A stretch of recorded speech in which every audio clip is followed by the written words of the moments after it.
Bendiciones para todos, una nueva oportunidad para seguir enseñando las Sagradas Escrituras. Somos la comunidad cristiana en Los Cocuyos, soy el pastor Jonathan Labrador y seguimos en la serie del Evangelio según San Marcos, el Hijo del Hombre en Acción. Hemos avanzado lo suficiente en esta serie, ya estamos en la recta final. Ha sido una gran bendición para nosotros. Esperamos también que para ustedes, para cada uno de ustedes sea también una gran bendición. Este es el sermón número 54 y tiene por título El Rey se prepara para su pasión. Y estamos en el capítulo 14, versículos 12 al 26. El Rey se prepara para su pasión. Antes tengamos una palabra de oración. Señor, como siempre te pedimos que esta palabra hable a nuestro corazón, hable a nuestra conciencia, a nuestra mente, a nuestra alma, y que pueda vibrar por las palabras que en ella están escritas y que han sido reveladas para nuestra transformación, nuestra bendición y para tu gloria. Señor, que cada palabra que fue inspirada por el Espíritu, que sea expuesta, produzca vida en nosotros.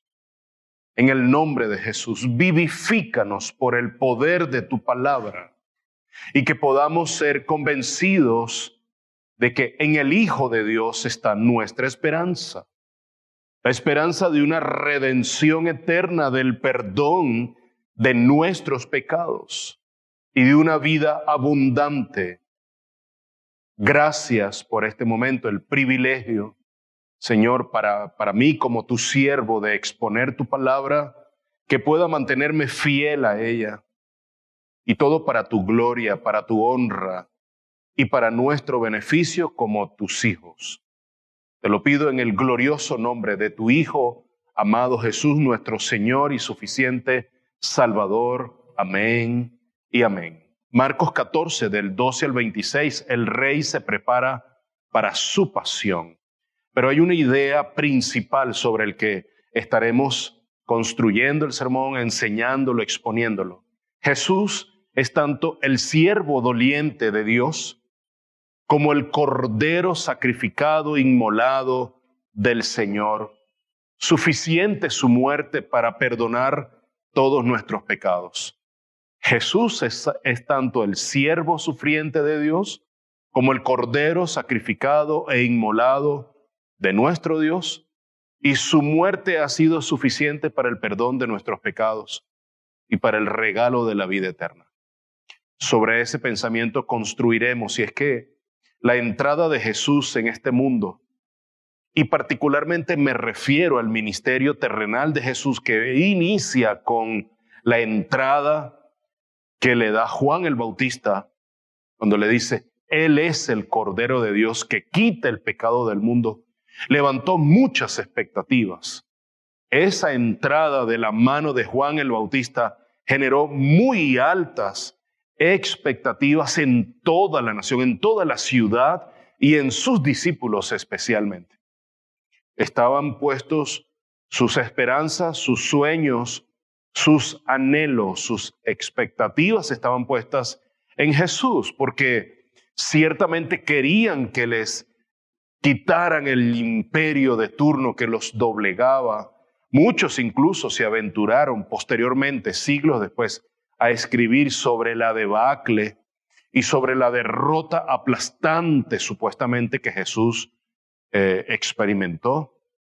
Algunos incluso escribieron sobre una equivocación de Jesús, que le costaría el reino y como que si el reino se le hubiera ido de las manos. Esos libros están escritos y esa es la postura favorita de los escépticos, de los liberales, de los posmodernos, de los contemporáneos teólogos progresistas. Esa es su conducta, esa es su corriente ideológica favorita. Se aferran a la idea de que Jesús fracasó, de que solamente tenemos el óleo y la pintura de un Jesús histórico, pero nada que ver con el mundo espiritual, ni un reino espiritual, y que todo eso se esfumó de las manos. Pero para aquellos que sí nos hemos aferrado a la fe en Cristo y creemos que en Jesús siempre estuvo el Mesías que había sido profetizado, la lectura cautelosa que hacemos de la palabra de Dios, allí nos hemos percatado que el Rey y Señor Jesús, el Mesías tan esperado, siempre tuvo todos los detalles de su ministerio bajo control, bajo absoluto control y dominio. No hubo nada en la vida de Jesús que saliera de su control. Por eso la enseñanza hoy la dividiré en tres partes, en tres secciones, tres puntos particulares. Y el punto central de la enseñanza es este primero. Jesús tenía el control absoluto de los eventos que lo condujeron a su muerte. Eso no lo tomó de sorpresa, era un plan que había sido determinado desde antes de la fundación de todos los tiempos, es decir, Jesús sabía que eso estaba en su agenda. Jesús tenía absolutamente fijado ese plan en su agenda. Eso no era extraño para él y él tenía el control absoluto de los eventos que lo iban a conducir hacia el Gólgota, hacia la calavera, el lugar de la calavera, las afueras de Jerusalén, a esa cruz horrenda en medio de dos ladrones. Estaremos tocando este punto, versículos 12 al 16. Un segundo punto, versículos 17 al 21. A Jesús no lo toma de sorpresa la traición de Judas. Ese evento tampoco lo toma de sorpresa. Había sido profetizado. Los profetas tuvieron muy presente esto. Hablaron acerca del Mesías. Jesús conocía esos salmos mesiánicos que hablaban y anticipaban a Jesús. Eso está allí. Es decir, la traición de Judas no toma de sorpresa al Hijo de Dios. Y el tercer punto, Jesús prepara una última cena que realmente fue la primera cena. Y ahí nos las dejó para una gran bendición para nosotros como iglesia local, para nosotros en medio de una comunión al tomar los elementos de la comida, de la cena, que hoy lo hacemos tradicionalmente en las iglesias protestantes alrededor de todo el mundo, particularmente en los Cocuyos el primer domingo de cada mes. Nosotros tomamos los elementos y sabemos que allí está la presencia de Cristo, están los elementos que simbolizan su cuerpo y su sangre vertidas en la cruz del Calvario. Es decir, Jesús, en este último punto estaremos hablando acerca de la institución de la cena del Señor. Vayamos a la lectura y luego expondremos paso a paso cada uno de estos tres puntos. Marcos 14, versos 12 al 26, te pediría que me acompañes, siempre leemos en versión Biblia de las Américas.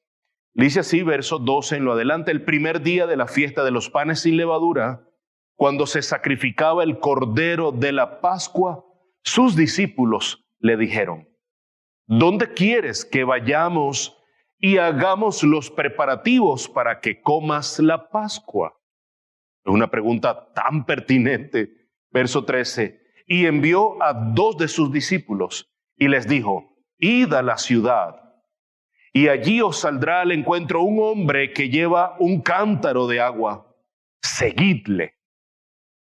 Y donde él entre, decid al dueño de la casa: el maestro dice, ¿dónde está mi habitación en la que pueda comer la Pascua con mis discípulos? Increíble lo que estamos en presencia de la narrativa en la que estamos nosotros hoy expuestos. Verso 15, y él os mostrará un gran aposento alto, amueblado y preparado. Haced los preparativos para nosotros allí. 16, salieron pues los discípulos y llegaron a la ciudad y encontraron todo tal como él les había dicho y prepararon la Pascua. Verso 17, al atardecer llegó él con los 12 y estando sentados a la mesa comiendo, Jesús dijo: en verdad os digo que uno de vosotros me entregará, el que come conmigo.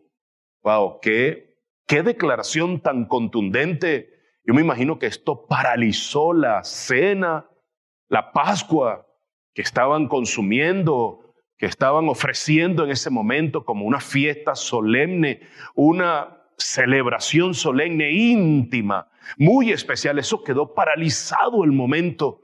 No puedo ni siquiera imaginarme cómo pudieron haber quedado cada uno de los discípulos. Y hay una pregunta que quiero hacerte, una pregunta que es tan pertinente para nosotros.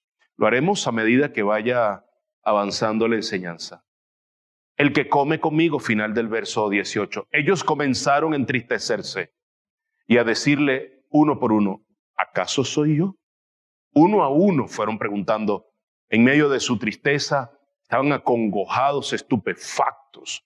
No sé qué decirles, qué adjetivo poder manifestarles. Y él les dijo, verso 20, es uno de los 12, el que moja conmigo en el plato.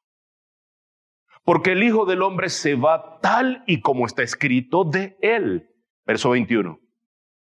Pero ay de aquel hombre por quien el Hijo del Hombre es entregado. Mejor le fuera a ese hombre no haber nacido. Esto es tremendo, esto tiene una gran significancia. No perdamos la atención de esta lectura. 22, la institución de la cena del Señor. Y mientras comían, tomó pan y habiéndolo bendecido, lo partió, se lo dio a ellos y dijo, tomad, esto es mi cuerpo.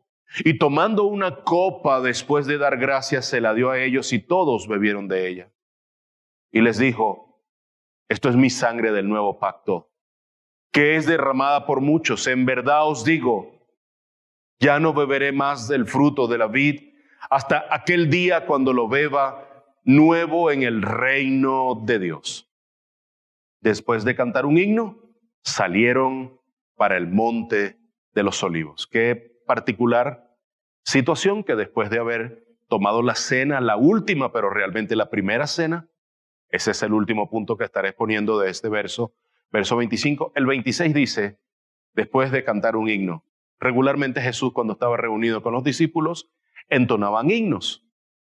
No sabemos cuál es la tradición, nos ha dicho uno que otro himno, pero no sabemos cuál es, pero la verdad es que Marcos nos dice, entonaron un himno, quizás fue un salmo, no lo sabemos, muy probablemente sí, y dice inmediatamente después, salieron para el monte de los olivos. Bueno, vayamos a cada uno de los puntos. Quiero desarrollar la primera sección, el primer punto, versos 12 al 16, y es, Jesús tenía el control de los eventos del que le condujeron a la muerte. Leemos nuevamente esos versículos del 12 al 16. El primer día de la fiesta de los panes sin levaduras, cuando se sacrificaba el cordero de la Pascua, sus discípulos le dijeron, ¿dónde quieres que vayamos y hagamos los preparativos para que comas la Pascua? Y envió a 2 de sus discípulos y les dijo, id a la ciudad, y allí os saldrá en el encuentro un hombre que lleva un cántaro de agua, seguidle. Y donde él entre, decida el dueño de la casa, el maestro dice, ¿dónde está mi habitación en la que pueda comer la Pascua con mis discípulos? Verso 15. Y él os mostrará un gran aposento alto, amueblado y preparado. Haced los preparativos para vosotros allí. 16. Salieron pues los discípulos y llegaron a la ciudad y encontraron todo tal como él les había dicho y prepararon la Pascua. Mis amados, es el primer día de la fiesta de los panes sin levadura, cuando se sacrificaba el cordero de la Pascua. Así nos los dice y nos precisa el momento exacto. Este es el Evangelio según San Marcos. Es el día jueves. Estamos en el día jueves de esta semana que para nosotros ha sido sumamente larga. Entre martes y miércoles nos ha parecido una eternidad. Esa es la percepción que tenemos al haber expuesto este evangelio, estarlo exponiendo. Vemos que es una eternidad, pero al fin hemos llegado al día jueves, previo a su entrega en la cruz, previo a su sacrificio como el Cordero de Dios inmolado, ofrecido, preparado para la Pascua. Aquí hay una referencia, mi amado, que quiero traerte, una referencia hermosa. Isaías 25, versículos 6 y 7. Quiero, que leas conmigo. Isaías 25, versos 6 y verso 7. Y el Señor de los ejércitos Presta atención porque hay una referencia directa al Cordero de Dios, al Mesías. Y el Señor de los ejércitos preparará en este monte para todos los pueblos un banquete de manjares suculentos, un banquete de vino añejo, pedazos escogidos con tuétano, y vino añejo refinado. Verso 7. Y destruirá en este monte la cobertura que cubre todos los pueblos, el velo que está extendido sobre todas las naciones. Mi amado, esto es una referencia directa al Monte de los Olivos y luego a la cruz de Jesús, la pasión de Jesús. Inmediatamente que terminan del aposento alto donde están allí celebrando la Pascua, tomando la cena del Señor, van hacia el Monte de los Olivos y esta es una referencia directa al velo del templo que se rasga en dos y es el cuerpo de Cristo.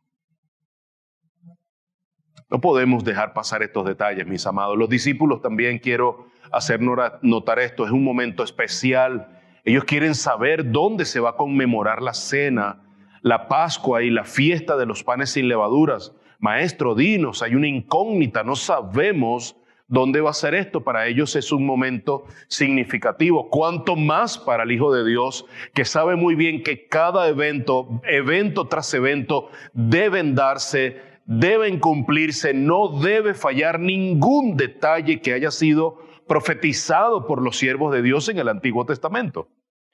Cada uno de esos eventos, cada una de esas profecías apuntaban a un lugar y a un momento en la historia y en el espacio, desde el Antiguo hacia el Nuevo Testamento. Y Jesús está presenciando una gran cantidad de eventos y profecías que se van dando muy significativamente a medida que va caminando. Y esto, tal como lo vimos, el nivel de detalle es increíble cómo Jesús da instrucciones tan precisas, tan detalladas. ¿Se acuerdan aquella vez cuando mandó a buscar el pollino de asna en aquella casa que estaba amarrado y que fueran y lo pidieran y estaba listo y preparado? Un pollino virgen, un animal sobre el cual nadie había sido colocado encima. Cada uno de esos detalles lo hemos visto. Nosotros no podemos pasar por alto. No podemos darle una lectura rasante, superficial a estos detalles, mis amados. Cada uno de los evangelios, sus narrativas, son eventos riquísimos en redención, en historia de la cruz, en el olor fragante de Cristo. Está impregnada cada página de las Escrituras del Mesías que había de venir. Y ahora estamos viendo que se cristalizan.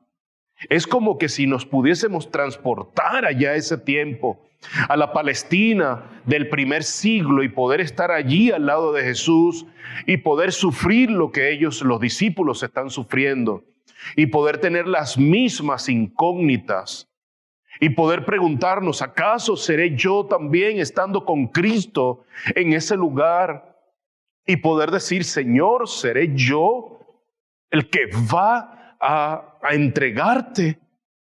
Ojalá podamos trasladarnos a ese momento tan especial cada vez que estemos leyendo las Sagradas Escrituras. Ese detalle del pollino de asna, ese animal virgen, está en Marcos 11, con un nivel de detalle espectacular. Y se cumplió cada una de las cosas que el Maestro pidió. Pues lo mismo estamos viendo ahora en los previos de la celebración de la fiesta de los panes sin levaduras y de la Pascua, que eran fiestas que se celebraban inmediatamente una después de la otra en el mismo tiempo. Es día jueves, ahora va rumbo al día viernes. Y aquí él envía, entonces Jesús envía a sus 2 discípulos a la ciudad. Le dice que se van a encontrar con un hombre que lleva un cántaro de agua. Mi amado, la tradición era que las mujeres o que los siervos, los esclavos, eran los que tenían esta actividad. No era un hombre, pero Jesús es tan especial en sus detalles. Cualquiera pudo haber dicho, no, eso no va a ser así. Eso no puede ser posible, pero ellos obedecieron a las instrucciones de Jesús. Aquí hay una primera enseñanza que, si bien no forma parte de aquello que quiero dejarte hoy, sí está allí, está entre líneas. Necesitamos obedecer a la voz del Maestro. a sus instrucciones específicas, a todo lo que Jesús diga, la voz en el monte de la transfiguración, este es mi Hijo amado, a él oíd, es una instrucción tan pertinente para nosotros hoy. La voz de Jesús, la voz del gran pastor de las ovejas, sigue hablando hoy y es menester que nosotros le obedezcamos, que prestemos atención a todo lo que Él está dando como instrucción para nosotros en este tiempo. Deben seguirle hasta una casa concreta, deben decirle al dueño, el maestro manda decir que, y quiere saber dónde está la habitación de los invitados para poder comer la Pascua con sus discípulos. Jesús dice que el dueño de la casa dice esto, verso 15, y Él os mostrará un gran aposento. El dueño de la casa va a hacer esto. Y Él os mostrará un gran aposento. Este es el aposento alto que nos narran los evangelios, mis amados. Un lugar amueblado y preparado. Y Jesús le dice, verso 15, haced los preparativos para nosotros allí. Allí es donde ustedes deben hacer los preparativos. Y de manera asombrosa, quizás no de manera sorprendente, porque ya Jesús, este nivel de detalle ya lo hemos visto, pero sigue siendo asombroso. Nosotros necesitamos mirar a Jesús como el Hijo de Dios, como Dios mismo. Jesús pudo haber conocido algunos detalles. Sí, Jesús pudo haber conocido al dueño de la casa, pero el nivel de detalles, el detalle de que haya sido un hombre el que llevara el cántaro de agua y no una mujer, un esclavo, dice mucho, mis amados. El nivel de detalle de la forma de la casa, de que estaba amueblado, de que iba a estar preparado, de que lo iban a prestar, de que no iban a poder poner ninguna piedra de tropiezo, ninguna dificultad, habla de que estamos frente al Hijo de Dios, al que había sido profetizado en el libro de Daniel, el Hijo del Hombre. Dios mismo está allí dando instrucciones. Verso 16, salieron pues los discípulos y llegaron a la ciudad y encontraron todo tal como Él les había dicho, mis amados. Él es el Hijo del Hombre. Jesús no falla. Jesús no miente. Jesús tiene el control de absolutamente todas las cosas. Pero también, como te digo eso, vamos a aprender que el hombre tiene un libre albedrío y será responsable por las decisiones que toma. Jesús tiene el control de absolutamente todas las cosas. Pedro, tú me vas a negar 2 veces. 3 veces me vas a negar. Maestro, no seré yo maestro, sí me vas a negar. Pedro pudo haber tomado la decisión de no hacerlo, pero lo hizo. Tenemos un libre albedrío, pero Jesús es soberano. Necesitamos entender esas 2 cosas. Los 2 discípulos hicieron lo que se les indicó. También habían preparado el Cordero de la Pascua, que simbolizaba, mi amado, mire, la celebración de la Pascua no es cualquier cosa para el pueblo judío, es la celebración de la liberación de la esclavitud de Egipto.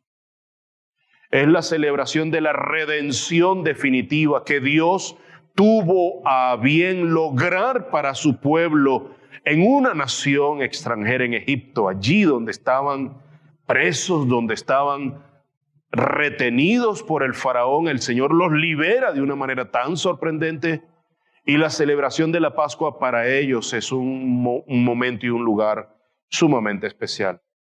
Lo que no sabían ellos es que se estaba desarrollando una Pascua aún mayor, sin precedentes, una Pascua trascendental. Y eso es lo que nosotros debemos entender hoy, que Jesús es nuestro Cordero Pascual. Que Jesús está siendo preparado, mis amados. Si bien simbólicamente allí hay un cordero, un animal que ellos prepararon para la cena de Pascua con su maestro, una cena íntima, una cena de comunión, un momento sumamente especial. Jesús simboliza ese cordero pascual, al cual se ha estado preparando. Y mira cómo lo anticipa Pablo en su primera carta a la iglesia en Corinto, capítulo 5, verso 7. Limpiad la levadura vieja para que seáis masa nueva, así como lo sois sin levadura, porque aún Cristo, nuestra Pascua, ha sido sacrificado. Mi amado, esto es maravilloso. Juan el Bautista, el que introduce al Maestro en sus primeros momentos, ya no los había dicho. Ya se lo había dicho a la ciudad y a la nación, Juan 1:29. Al día siguiente, está hablando de Juan, vio a Jesús que venía hacia él y dijo: he ahí el Cordero de Dios que quita el pecado del mundo. Juan estaba claro, mis amados, sabía perfectamente delante de quién él estaba. Reconoció siempre, desde siempre, a Jesús como el Mesías, pero también como el Cordero que había sido preparado y que estaba siendo preparado para esta Pascua. Mis amados, Jesús es en efecto ese Cordero de la Pascua que va a ser sacrificado en este tiempo. Pero además Él tiene el control de todos los acontecimientos absolutamente. Y la cruz, mis amados, no toma de sorpresa a Jesús, no lo toma desprevenido. No, más bien, podemos decirlo así, la Pascua, la muerte de Jesús, este tiempo en Jerusalén, fue una cita divina programada con anterioridad. Quizás esto nunca lo has escuchado, pero sí, así lo han llamado los comentaristas. Daniel Atkin particularmente dice que lo vemos en Primera de Pedro, ya vamos a leerlo, capítulo 1, versículos 19 y 20. Pero Daniel Atkin, este comentarista del libro de Marcos, del Evangelio según San Marcos, dice que esto fue definitivamente una cita divina programada desde antes de la fundación de los tiempos. Vamos a leerlo en Primera de Pedro, capítulo 1, versículos 19 y 20. Sino con sangre preciosa, como de un cordero sin tacha y sin mancha, la sangre de Cristo. Porque Él estaba preparado desde antes de la fundación del mundo, pero se ha manifestado en estos últimos tiempos por amor a vosotros. Jesús sabía, mis amados, hasta el último detalle de lo que debía acontecer, de lo que estaba sucediendo y de lo que estaría por suceder. Y de hecho, lo aceptó con gozo, nunca estuvo reacio a hacerlo. Siempre lo aceptó con gozo. Vayamos a ver cómo lo dice el escritor de la carta a los Hebreos, capítulo 12, verso 2. Puesto los ojos en Jesús, el autor y consumador de la fe, quien por el gozo puesto delante de él. Mis amados, Jesús encaró la cruz con gozo porque sabía que lo estaba haciendo por ti y por mí. Qué sacrificio tan lleno de gracia, que Jesús nunca se rehusó a hacerlo y se entregó y lo tuvo con mucho gozo. Y dice, soportó la cruz, menospreciando la vergüenza, y se ha sentado a la diestra del trono de Dios. Esa confianza, mi amado, en la voluntad de Dios debería inspirarnos a confiar en Él, incluso en los momentos de mayor dificultad. Cuando la vida se pone difícil, cuando la vida se pone dura, dolorosa, cuesta arriba, ese elemento de saber que Jesús tiene el control de todas las cosas y de todos los eventos y que nunca perdió el control, debería hacernos confiar cada vez más en nuestro Señor Jesús. Y eso nos lleva al segundo punto del sermón, la segunda sección, versos 17 al 21. A Jesús no le tomó por sorpresa la traición de Judas. Como algunos piensan que fue así, no lo tomó de sorpresa. Versos 17 al 21. Al atardecer, llegó él con los 12. Ya estaba el aposento alto preparado, ya estaba la cena de comunión preparada, ya estaban los elementos de la cena, el pan y el vino para instituir la cena del Señor. Esta institución es la que habla Pablo en su primera carta a los Corintios, cuando dice, y yo recibí del Señor lo que también os he enseñado, que el Señor Jesús, la noche que fue entregado, toda esa institución de la cena es la que Pablo narra en 1 Corintios capítulo 11, y dice verso 17 de Marcos 14, al atardecer llegó él con los 12 y estando sentado a la mesa comiendo, Jesús dijo, puedo imaginarme un silencio, mi amado, monumental, sepulcral, un momento tan difícil, electrizante. Es para suspender el mundo, parar absolutamente todo y esperar que Jesús hable. Jesús dijo, en verdad, os digo, yo me imagino que ninguno de los apóstoles estaba esperando esta confesión de parte de Jesús. En verdad os digo que uno de vosotros me entregará, el que come conmigo. Me imagino los 12 se empiezan a ver unos a otros. ¿Qué está diciendo el maestro? Empezaron a cuchichear, empezaron a conversar entre ellos, empezaron a verse a la cara. ¿Quién dudaba? ¿Quién estaba más asustado? ¿Quién quería salir corriendo? Ellos comenzaron a entristecerse. Esto es parte de la narrativa de Marcos. Cuando Marcos nos dice empezaron a entristecerse, es que empezaron a demudar sus rostros y a decir, ¿quién de mis compañeros? Porque ninguno ciertamente va a reconocer sus faltas. Yo me imagino que hasta el mismo Judas estaba pensando que era Pedro, que era Tomás, el que era un hombre que dudaba, Natanael, el prejuicioso.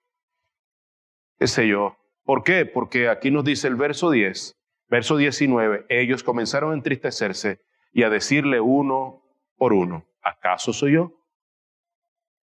Verso 20, y él les dijo, es uno de los 12, está aquí con nosotros. Es uno de los 12, el que moja conmigo en el plato. Porque el Hijo del Hombre se va tal y como está escrito de él. Pero ay de aquel hombre por quien el Hijo del Hombre se ha entregado, mejor le fuera a ese hombre no haber nacido.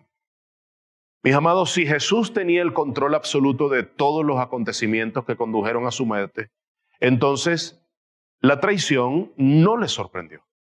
Si yo estoy manifestando y sigo manifestándolo, totalmente convencido que Jesús es soberano y es providencial y que Jesús es Dios, entonces debo llegar a la conclusión, porque confío en eso y me aferro a la fe en eso y en los atributos de Dios y en los atributos de Jesús como Dios. Entonces debo confiar fehacientemente, sin dudas, que Jesús tuvo siempre el control de todos los eventos. Padeció como hombre y como hombre fue a la cruz y sufrió el castigo en su propio cuerpo por cada uno de nosotros. No dejando de ser Dios, no dejando de ser hombre, pero sufrió como hombre. Pero no puedo dejar de pensar de que todos los eventos que se desarrollaron antes y durante este momento y los posteriores, Jesús los tenía bajo control. Por lo tanto, la traición de Judas no lo sorprendió en ningún momento. Ahora, ¿estaba decepcionado? Sí, muy probablemente. ¿Estaba decepcionado, desconsolado? Ciertamente sí.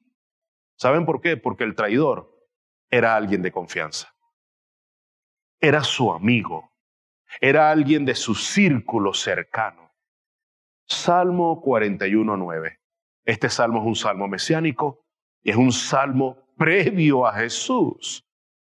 Aún mi íntimo amigo en quien yo confiaba, el que de mi pan comía, contra mí ha levantado su calcañar. Mis amados, aquí se cumple Génesis 3:15.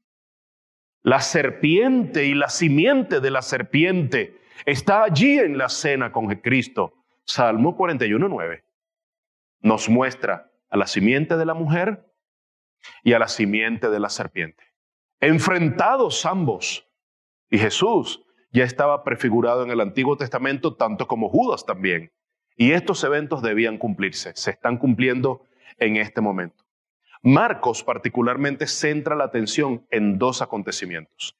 En la traición de nuestro Señor Jesús de parte de Judas y en la institución por parte de Jesús de lo que nosotros llamamos hoy la Cena del Señor. Y mientras ellos están reclinados sobre la mesa y están comiendo, recuerdan que estaban comiendo sentados en el piso, en una postura normal para comer en aquella época, Jesús pronuncia estas palabras que debieron escandalizar a todos. Verso 18, y estando sentados a la mesa comiendo, Jesús dijo, en verdad os digo que uno de vosotros, me entregará. El que come conmigo. Nunca se nos dice cómo lo sabía. Nunca se dice cómo Jesús sabía esto, pero lo sabía. Es un gran misterio, pero lo sabía. Jesús es Dios. Y Jesús conoce completamente los eventos, a excepción del día y la hora en que ha de venir por segunda oportunidad. Eso ya lo hemos hablado. Las palabras de nuestro Señor Jesús deben provocar dolor y deben provocar examen de conciencia a cada uno de nosotros. Así debe ser. Cada palabra que haya salido de la boca de nuestro Señor Jesús debe ser un examen de conciencia para cada uno de nosotros. Debe exponernos a una verdad. Debe exponernos la mentira del corazón que hay en nosotros, a la verdad que proclama la boca de Cristo, mis amados. Debe entonces eso, la verdad contra la mentira, producir dolor en nuestro corazón, un dolor profundo, la expectativa de muerte, tal como Isaías. En el templo, me cuento como muerto delante de la santidad de nuestro Dios. Estas palabras debieron haber producido un dolor y un estremecimiento profundo en la vida de cada uno de los discípulos. Y por eso la pregunta de cada uno de ellos, ¿acaso soy yo? Te pregunto, ¿te has hecho esa pregunta en algún momento? ¿Acaso soy yo el que ha traicionado al Señor? ¿Qué tal si nos pudiéramos trasladar un momento a ese instante, a ese evento y poder preguntarnos cada uno de nosotros? Porque ciertamente yo creo que es humano que cada uno de nosotros, y estás tan sensato y tan sincero y honesto de nuestra parte, decir, si yo estuviera allí, yo también me hubiese preguntado, ¿acaso soy yo? Incluso yo hubiese podido afirmar, porque así la naturaleza pecaminosa me ha convencido del estado del corazón del hombre, pude haber afirmado en ese momento fehacientemente, Señor, yo soy. Porque así nos ha convencido el Espíritu de que necesitamos luchar y mortificar el pecado diariamente en nuestros corazones. El Señor está confrontando la mentira y está confrontando la traición aquí en medio de nosotros. Uno de los 12 me va a traicionar, me va a entregar. Es uno de nosotros. Y el Salmo 41 es tan revelador. Aquel que comía el pan juntamente conmigo en el mismo plato, mi íntimo, mi amigo, me traicionó. Uno de los míos. Verso 21, porque el Hijo del Hombre se va tal y como está escrito de él. Es decir, la muerte de Jesús, su ascensión, su resurrección y su ascensión estaban planificadas en la agenda del Padre, del Hijo y del Espíritu Santo. Sin embargo, hay una decisión personal. Pero hay de aquel hombre por quien el Hijo del Hombre es entregado. Ay de aquel da un mensaje para nosotros si es la compasión de Jesús. Ese ay que está allí no es el ay que nosotros decimos cuando vemos a alguien que está cometiendo algo malo y dice, ay, lo que te va a suceder. Ni tienes idea de lo que te va a suceder. No, ese no es el mismo ay, es un ay de compasión por todo lo que sobrevendrá sobre esta persona. Hay un ay que sobreviene en modo de juicio sobre esta persona. ¿Cómo lo confirma eso? El hecho de que termina la frase diciendo en el versículo 21, mejor le fuera a ese hombre no haber nacido. Y hay algunas cosas que se observan allí. Jesús, como el Hijo del Hombre, confirma el Hijo del Hombre de Daniel capítulo 7. Jesús es ese Hijo de Hombre que está allí, profetizado. Ese es el primer punto. El segundo punto, el que traicionó al Señor Jesús fue compadecido. Hizo que el corazón del Señor Jesús se compadeciera de él cuando él expresó, ay de aquel hombre por quien el Hijo del Hombre sea traicionado.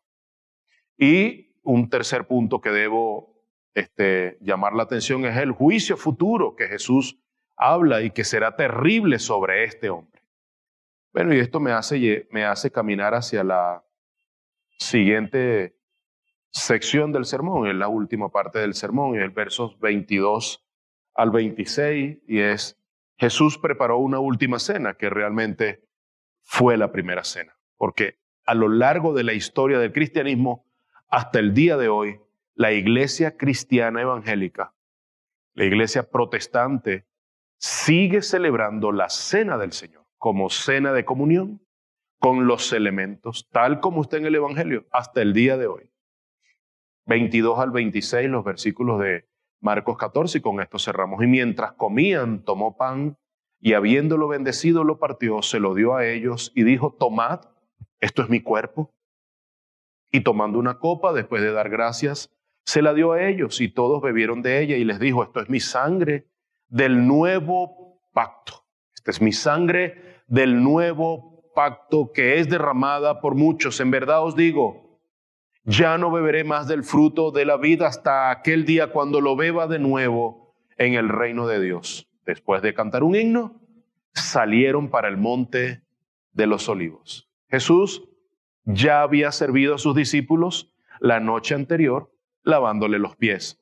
Marcos no nos narra este evento, pero lo vemos en Juan 13. Ya Jesús había servido a sus discípulos la noche anterior, lavándole los pies. Ahora les sirve de nuevo, instituyéndole lo que nosotros llamamos la cena del Señor. Sin embargo, también podríamos referirnos a esto como la primera cena, ya que está inaugurando el nuevo pacto. Esa primera cena, que es llamada la última cena, realmente también los comentaristas dicen debería llamarse la primera cena del nuevo pacto. Y que Dios hizo con nosotros, ese nuevo pacto que hizo a través de su sangre, a través del Hijo de Dios, el Cordero de la Pascua que se fue sacrificado por nosotros. Su muerte ha hecho posible, mis amados, un nuevo y mayor éxodo. Ese éxodo que se ve en el Antiguo Testamento es el éxodo que estamos viendo ahora en Jesús rumbo a la cruz. Recuerda la conversación de Moisés, Elías y Jesús en el monte de la transfiguración. Esa conversación habla de la ida de Jesús hacia Jerusalén. Los últimos días, ese es el éxodo verdadero en persona de Jesús. La comida de la Pascua era la ocasión apropiada, mis amados, para instituir la cena del Señor. Incluso incluía 4 puntos. Esta celebración tradicionalmente incluía 4 puntos y esas eran las 4 promesas que el Señor le había dado a su pueblo en el libro del Éxodo. Quiero leer Éxodo capítulo 6 para poder explicar esto en detalle.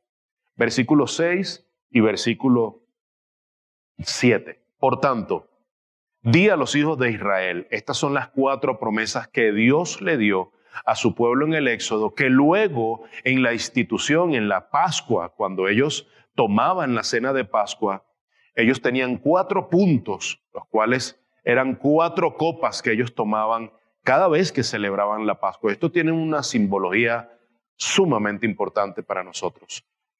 Di a los hijos de Israel, yo soy el Señor, y os sacaré de debajo de las cargas de los egipcios y os libraré de su esclavitud y os redimiré con brazo extendido y con juicios grandes y os tomaré por pueblo mío y yo seré vuestro Dios y sabréis que yo soy el Señor vuestro Dios que os sacó de debajo de las cargas de los egipcios.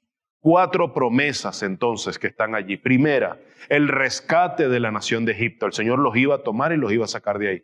Primera promesa. Segunda, la liberación de la esclavitud. Una segunda promesa. La tercera promesa, la redención del poder de Dios. Y la cuarta, la renovación de la relación con Dios. Esas 4 promesas se convertían en 4 copas. Creemos que la tercera copa, que es la redención por el poder de Dios, es esta copa que Jesús está tomando en este preciso momento cuando dice, esta es la sangre, esta es la copa que representa el nuevo pacto de redención, producto de su muerte, de su entrega sacrificial, de su entrega en la cruz, inmolado en la cruz. Esa creemos que es la tercera copa en la que se había consumido allí en la comida, en la cena. Y eso se tomaba cuando la cena de Pascua estaba casi completamente consumida por los miembros de la familia que hayan estado presentes en ese momento.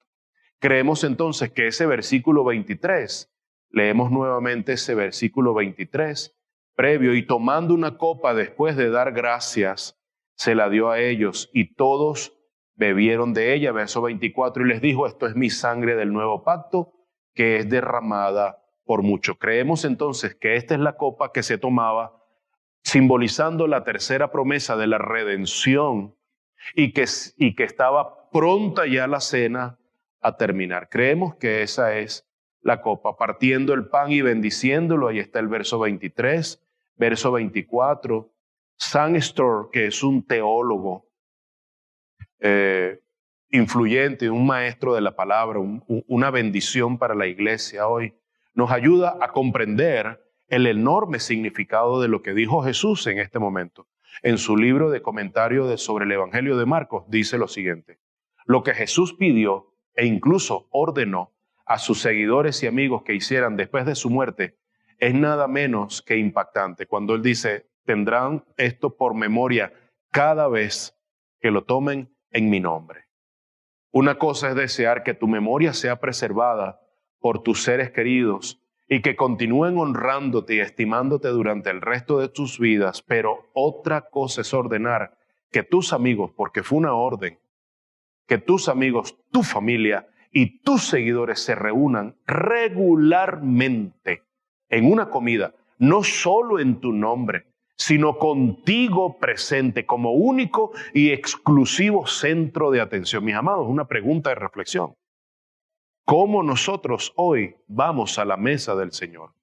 ¿Cuál es la actitud que tenemos cada vez que en el contexto de nuestra iglesia local tomamos la cena del Señor, particularmente nosotros en la iglesia local el primer domingo de cada mes? ¿Cuál es el motivo? ¿Cuál es el propósito? ¿Cuáles son nuestras motivaciones al acercarnos a la mesa del Señor?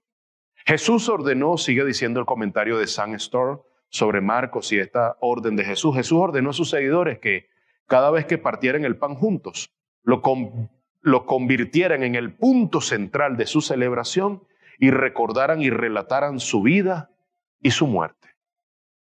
Y Jesús concluye las cosas negándose a beber la cuarta y última copa. Es la copa de la consumación y la vida en la tierra prometida de Dios. Esa es la copa que debe esperar y es la copa del juicio. Y eso será cuando venga su segunda venida. Esa copa, que era la celebración de las 4 promesas, esa última promesa es un juicio de parte de Dios. Esa copa Jesús no la ha bebido todavía. En el simbología de esa cuarta promesa, en símbolo de esa cuarta copa que se tomaba ya cerrando la Pascua, va a esperar. Primero, debe beber hasta la última copa de la gota de la ira de Dios y de la justicia de Dios. Y sin duda, eso será cuando venga Cristo en su segunda venida. Yo creo que esto es un mensaje que debe traernos una profunda reflexión para cada uno de nosotros. La manera en la que Jesús envió a cada uno de sus discípulos, en primer lugar, habla de su soberanía y del control que tiene Jesús y que siempre tuvo de absolutamente todas las cosas y todos los eventos que sucedieron, estaban sucediendo e iban a suceder eventualmente en su futuro y en su carrera ministerial. De ser así, y nos acercamos por la fe a ello, de ser así, ¿cómo nos anima a nosotros en el presente el hecho de que Jesús siempre tiene todo en control? ¿Cómo me anima hoy en mis luchas diarias, en mis cargas, en mis vicisitudes, en mis dificultades, en mis desavenencias, en mis rebeldías? ¿Cómo me ayuda a mí? ¿Cómo me anima? ¿Cómo me conforta? ¿Y cómo me exhorta en el tiempo presente el hecho de saber que Jesús siempre ha tenido el control de todas las cosas? Esa es una pregunta de reflexión. ¿Qué podrían haber pensado los discípulos cuando Jesús dijo que uno de ellos les traicionaría? Y si tú y yo hubiésemos sido uno de los discípulos, ¿qué hubiésemos pensado en ese momento? Nos hubiésemos hecho la misma pregunta: ¿acaso soy yo? ¿Cómo expresa este pasaje la tensión que existe entre la soberanía de Dios, la soberanía de Jesús y el libre albedrío? Porque vuelvo y te digo, mi hermano, el ser humano tiene el libre albedrío que Dios le ha dado. No el libertinaje de hacer lo que quiere hacer, sino libre albedrío para tomar decisiones. Dios tiene el control absoluto de todas las cosas, pero tú y yo somos responsables por absolutamente todas las cosas que hacemos y por aquellas también que dejamos de hacer. ¿De qué manera todos los discípulos de Jesús le traicionaron? Sí, eventualmente en este momento Judas lo está traicionando, pero en el futuro cada uno de ellos lo traicionaría. Lo dejaron solo a los pies de la cruz, mis amados. ¿Cómo se puede perdonar esa traición? Jesús fue a la cruz para perdonar la traición de cada uno de nuestros corazones, la tuya y la mía. Si yo hubiese estado ahí alrededor de Jesús, muy probablemente hubiese sido yo el que hubiese traicionado a Jesús. Por supuesto, apelo a la soberanía de Dios, apelo a la elección de Dios. Dios eligió y Dios es soberano sobre todas las cosas. Pero tengo decisiones sobre el libre albedrío, o tengo libre albedrío, por lo tanto decido. Yo soy responsable de las decisiones que he tomado en el pasado, en el presente, y seré responsable por aquellas que tomaré en el futuro, pero eso no hace que Jesús deje de ser absolutamente soberano sobre todas las cosas. Quiero tener una palabra de oración para terminar. Padre, gracias por este momento. Gracias por tu palabra, Señor, por hacernos reflexionar. Porque Jesús siempre tuvo el control de todas las cosas, porque la traición de Judas no lo tomó de sorpresa, y porque anticipaste la redención y sabemos que Cristo viene por segunda vez, y ahí vendrá el juicio en el gran trono blanco, el gran juez sentado, juzgando recta y juiciosamente de manera justa y santa. Ahí lo veremos y estaremos todos frente al gran tribunal blanco, aquellos que hayan sido llamados a elección y aquellos que pasarán a condenación eterna. Señor, allí estaremos y le veremos cara a cara tal como Él es. Padre, que por la obra de tu Espíritu, tus hijos estén siendo preservados hasta el final y que podamos caminar perseverando fielmente hasta el final. Te doy gracias por esta palabra, que traiga fe y ánimo el hecho de saber que Jesús es soberano y es providencial y que siempre ha tenido el control de todas las cosas. Gracias, Padre amado, por tu Hijo amado Jesús y por tu Espíritu Santo. Amén y amén. Bendiciones, mis amados. Un placer nuevamente estar de nuevo con ustedes hasta una próxima oportunidad y que Dios les bendiga abundantemente.